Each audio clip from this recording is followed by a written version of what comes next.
pala tayo ngayon sa transient unit at maglilinis na tayo guys. Ayan, tara, samahan nyo ako guys. Ayan, dito guys na unit. Ayan guys, pasukin natin. Ayan. Nag-stay pala sila dito ng 3 days. Ayan guys.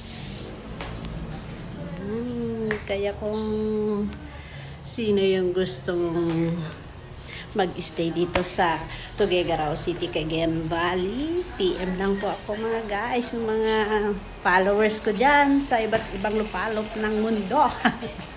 Ayan guys.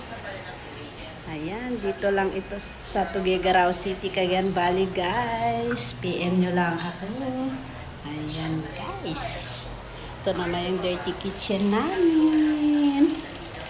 Ayan. Ayan. Bye-bye na muna guys. At ako ay maglilinis na. Ayan, mag-iwan lang ng bakas sa ibaba para kay aking masundan mamaya pagkatapos ko maglinis. At paki-likes na din. Thank you for watching.